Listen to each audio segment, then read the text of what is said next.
du corridor commercial international Kankan-Sigirim-Bamako, le calendrier agricole est bouleversé. Un bouleversement du calendrier agricole dû aux effets des changements climatiques. Des effets ressentis à Sigirim en ce début de campagne agricole 2016.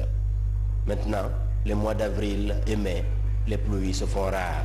La campagne s'annonce bien, bon, malgré quelques perturbations pluviométriques, parce qu'il faut reconnaître que les pluies ont un peu retardé cette année et l'écart entre les pluies est un peu grand, de sorte qu'il y a beaucoup de plaines à l'heure là qui ne sont pas encore semées. Donc on est en plein labour, certains sont semés, les riz ont germé, mais d'autres encore attendent et les gens sont actuellement en train de semer le maïs, l'arachide et le riz. Mais les perturbations pluviométriques se ressentent pratiquement à l'année dernière. Donc c'est dire que si maintenant là, les pluies se régularisent, donc c'est dire que vraiment il n'y aura aucun problème et les gens sont beaucoup motivés, surtout qu'on a reçu une certaine quantité d'engrais de l'État, qu'on est en train de repartir, mais la quantité a été insuffisante par rapport à la demande, parce qu'en tout on a reçu 1250 tonnes d'engrais qu'on a reparti entre les sous-préfectures et beaucoup en ont reçu, mais la demande reste toujours là. Et par rapport à ces problèmes liés à la météo, est-ce que les paysans sont accompagnés? Qu'est-ce que vous leur apportez pour les aider à braver cette difficulté? Bon, face aux perturbations pluviométriques, on conseille souvent aux paysans de commencer les préparations de terrain très tôt, surtout ceux qui sont sur les coteaux. Dans les plaines, également, au lieu d'attendre la tombée des premières pluies pour labourer, on les conseille dès après la récolte de faire le labour de déchômage. Justement, ceux qui ont eu à faire le labour de déchômage, ce sont ceux-là qui actuellement ont fini de semer. Les riz ont déjà fait 20-21 jours déjà. Au grand mot, les grands remèdes. Pour implorer la générosité du ciel, cette communauté a une vieille recette magique, le masque Condé. Un masque dont la sortie sur la place publique est censée attirer la pluie. Tout un cérémonial atypique accompagné par une chorégraphie rythmée par une frénésie musicale.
Une frénésie sans fausse note à la dimension des espérances de cette population qui vit par le biais de l'agriculture pluviale. Vous qui êtes grand reporter du terroir, quel regard vous jetez sur ce patrimoine ici? Est-ce que c'est jalousement conservé? Oui, c'est jalousement conservé et c'est ce qui fait d'ailleurs que nous saluons beaucoup la population de Djeya, les sages de Djeya, parce que le dernier masque que vous avez vu aujourd'hui, ce masque, une fois sorti, appelle la pluie. Ça, ils ont ce secret, c'est Dieu seul qui le sait, mais Dieu les aide, Dieu les assiste. Et une fois, quand les jeunes s'organisent, ils font sortir ce masque, ils font le tour du village et Dieu aide, soit 24 heures après ou bien dans les 72 heures qui suivent, en tout cas la pluie tombe. Donc ça veut dire que c'est une zone qui conserve le patrimoine culturel et c'est là où se trouve aussi l'importance de la radio rurale pour les aider à préserver ce acquis de nos ancêtres, parce que notre culture est notre réelle identité et c'est en cela qu'il faut conserver et nous les saluons. À la porte de Sigiri, cette population à vocation agro-pastorale est partagée entre tradition et modernité. Hyper connectés, les jeunes sont fascinés par la magie des nouvelles technologies. Sous le regard émerveillé des visiteurs profanes, Guéya affiche le visage d'un village où tout change sauf l'attachement inconditionnel aux valeurs traditionnelles. Une passion ancrée dans les gènes qui se transmet de génération en génération. Mais attention au syncrétisme religieux avec la présence de l'islam. Ça peut être du syncrétisme religieux, mais quand même, il faut prendre le côté positif de nos patrimoines culturels pour les adapter à nos réalités et ensuite chercher vraiment à aller de l'avant. Parce que tout ce que nous sommes en train de vivre aujourd'hui, notre propre, c'est cette culture. Parce que c'est la façon dont une société donnée dirige et utilise les ressources de sa pensée. Alors, si tel est le cas, ça ne veut pas jouer vraiment sur l'islam, mais le syncrétisme voulait que l'on prenne le côté positif et avancer pour la valorisation culturelle. La messe est dite. Mon nom, merci. On a fait quasiment une immersion dans cette culture vieille de plusieurs siècles, de plusieurs millénaires. Mon nom, oui. Merci, à la prochaine. Merci, à la prochaine. Dieu vous bénisse. Merci. Sur les rives fertiles du Niger, la commune rurale de Guéya est un grand bassin de production du riz, un grenier dont le maillon faible est le segment de la transformation. Un segment valorisé par le programme de productivité agricole en Afrique de l'Ouest, financé par la Banque mondiale et le gouvernement guinéen. Aujourd'hui, le rêve d'une transformation du riz mécanisé est réalisé. Les groupements de la localité bénéficient d'une décortiqueuse de grande capacité offerte par le WAP du ministère de l'Agriculture.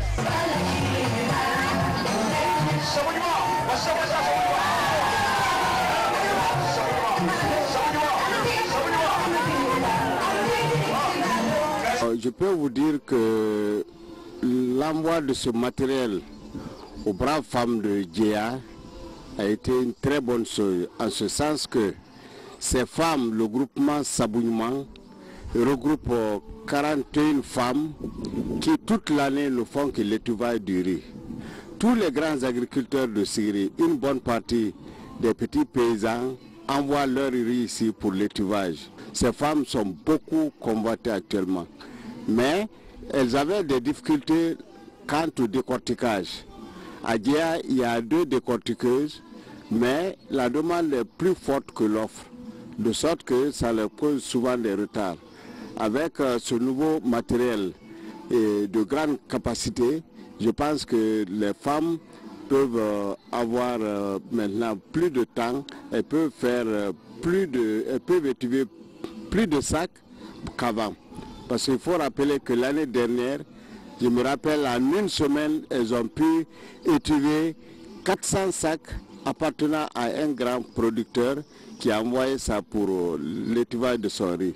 Donc c'est dire que ces femmes réellement s'adonnent à l'étuvage, c'est leur principale activité, et au lieu de l'orpaillage comme font beaucoup de femmes, ces femmes ont tourné le dos à l'orpaillage pour s'occuper de cette activité et réellement qui les profite. De Sigiri à Kankan, ce geste vient booster les activités des femmes transformatrices de riz de la région. Une aubaine pour le groupement Yamanadia qui transforme près de 20 tonnes de riz par semaine au centre-ville de Kankan.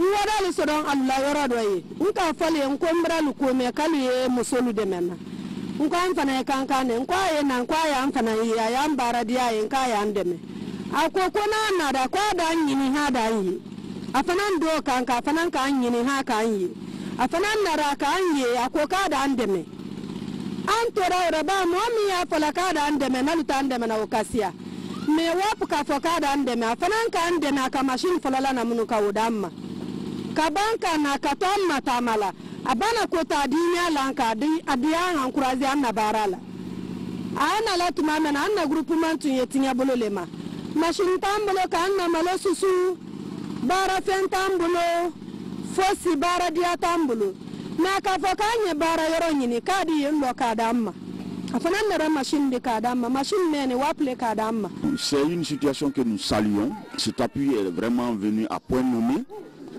Parce que ces femmes se sont engagées dans cette activité il y a très longtemps, dans le cadre de la transformation du riz.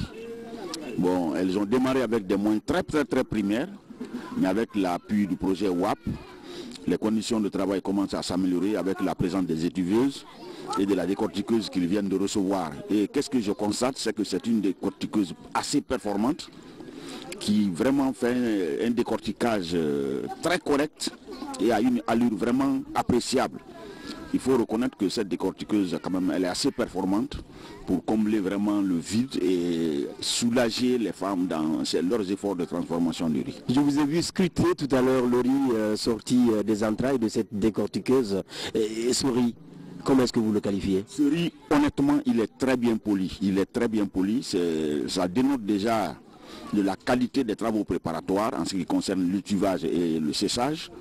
Et la machine quand même qui est chargée de procéder au décortiquage aussi a des performances qui lui permettent vraiment de produire un riz bien poli.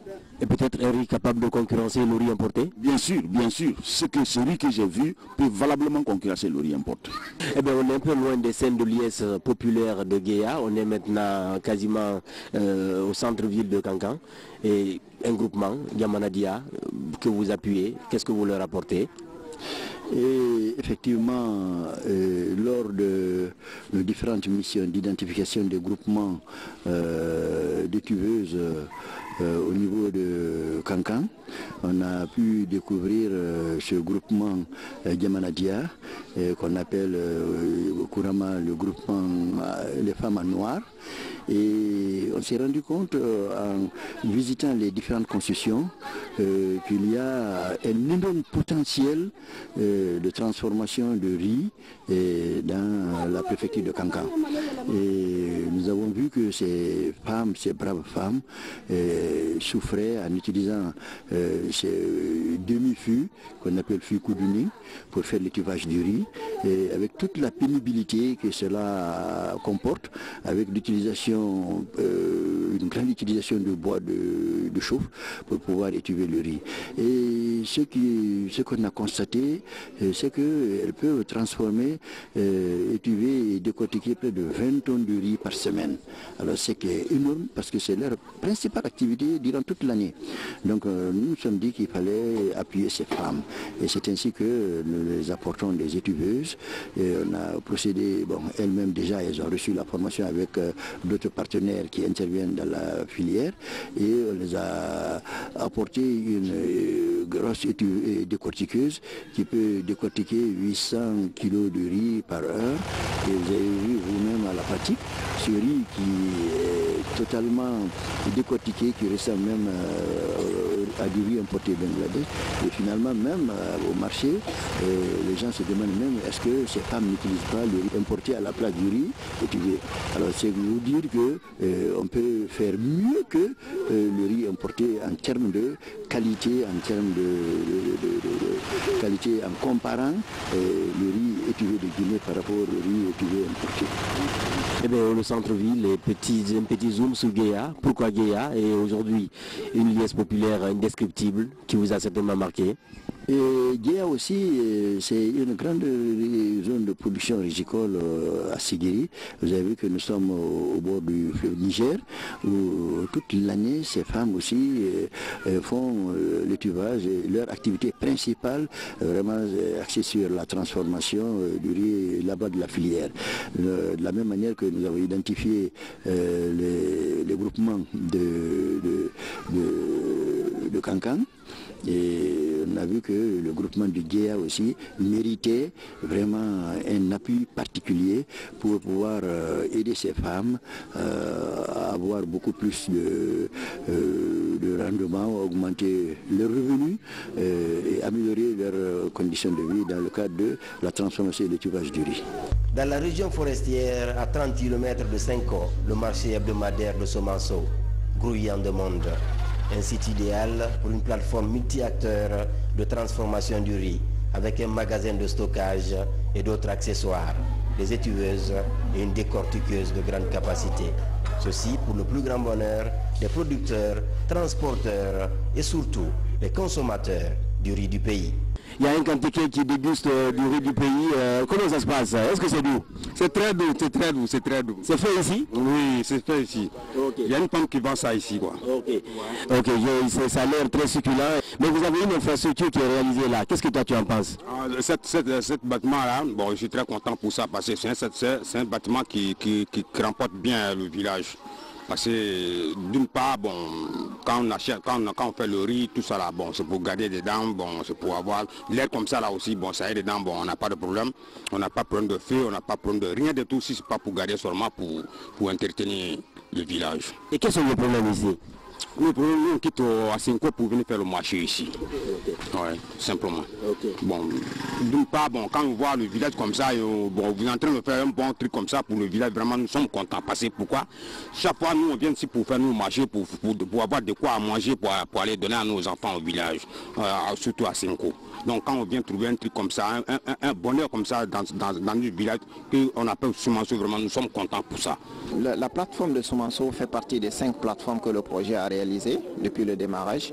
Et l'idée effectivement c'est de mettre les plateformes dans les grandes zones de production où un grand réseau de producteurs peuvent tourner autour et on met un certain nombre d'équipements de transformation. Vous venez de voir la grande décortiqueuse qui a une capacité de 800 kg à l'heure. Donc nous avions également envie d'envoyer suffisamment d'étuveuses pour permettre au fait à l'ensemble des producteurs et transformatrices qui se trouvent dans le village de Somanso de tourner autour de la plateforme. C'est un peu l'approche plateforme multi-acteurs.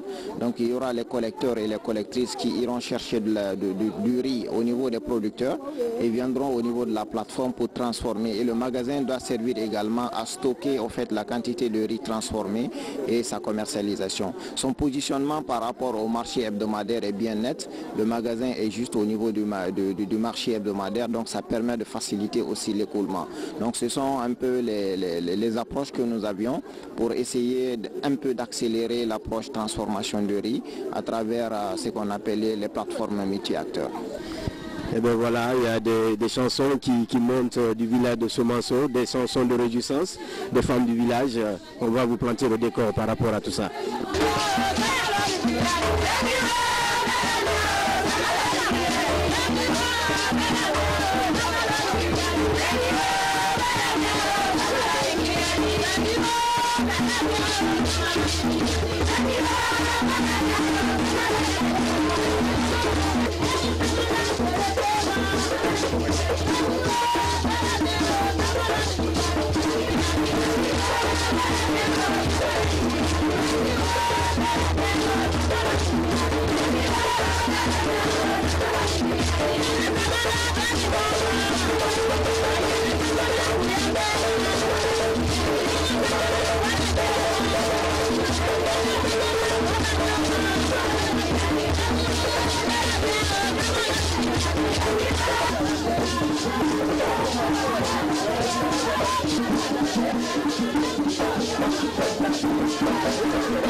masini nini anakodi anne adiara anya bi kadi anya sini kama sorona antere malafula ya ansani woro lete anya malafula wanyanka malafu ko ka nabe mi kata na e wa yorogbere kata susu sani ese abeke balai maka sami loko kabaka masini takana bla kona ya namba na malafula amese kala do manga sankoro masini fana yanda fe asarabe noya adiani na anya bi kadi anya sini foli aye ay barika ay niche. Nous sommes ce matin, je suis très content avec le projet Europe de faire que vraiment ils ont octroyé un magasin de telle envergure.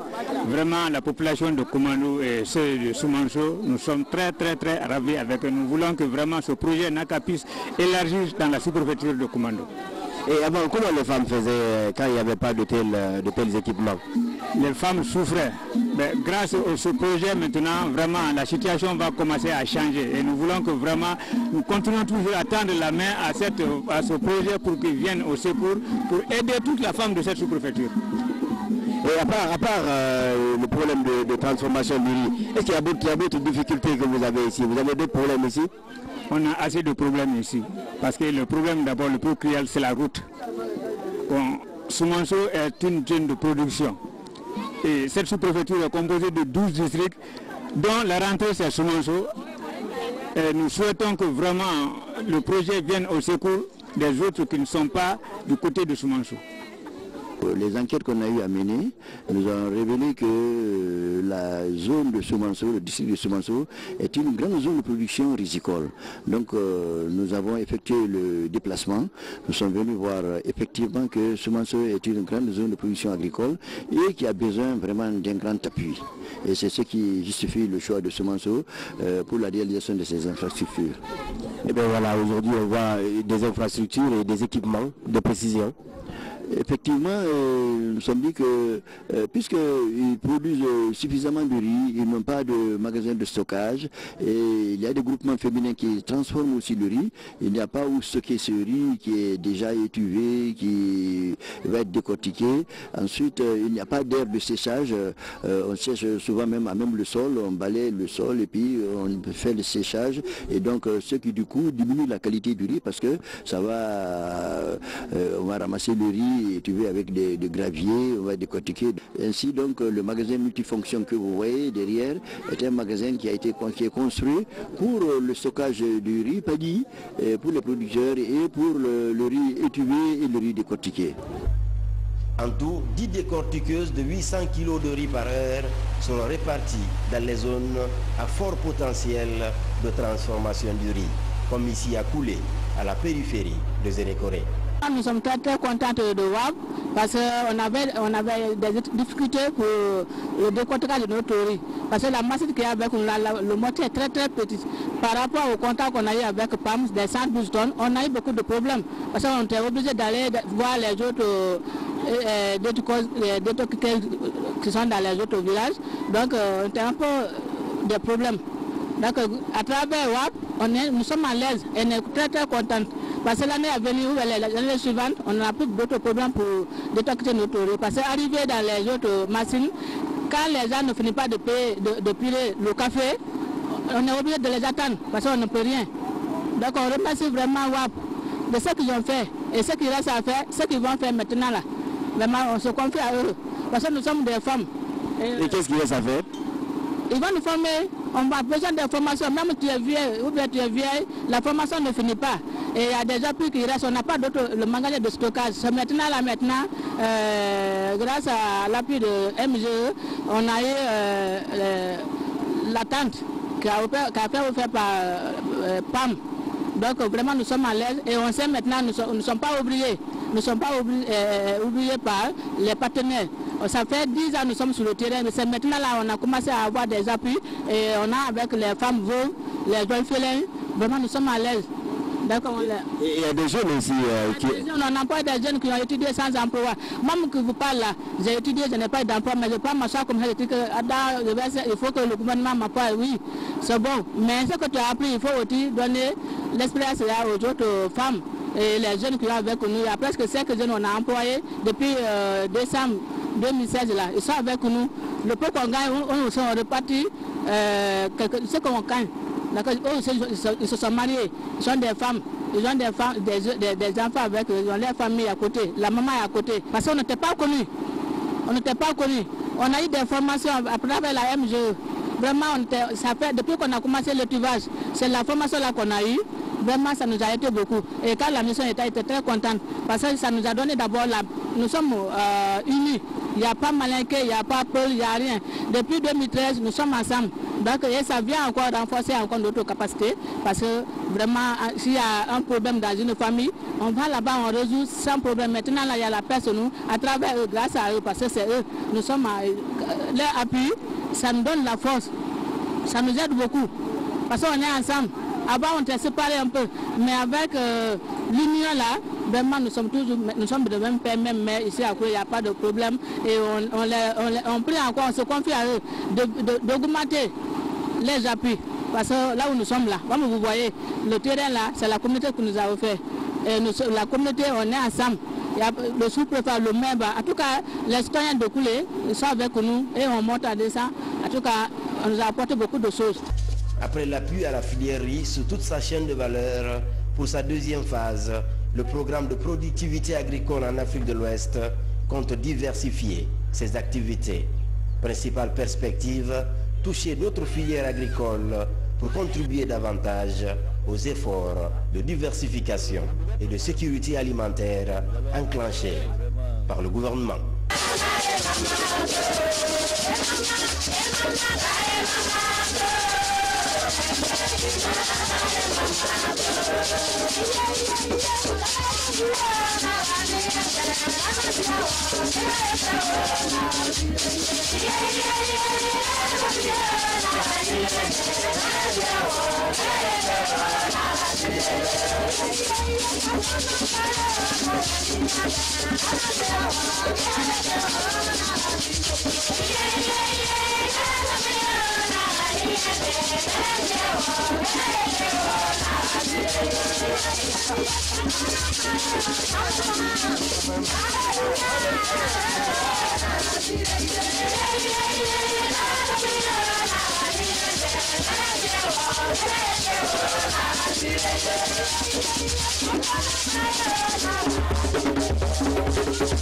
Thank you.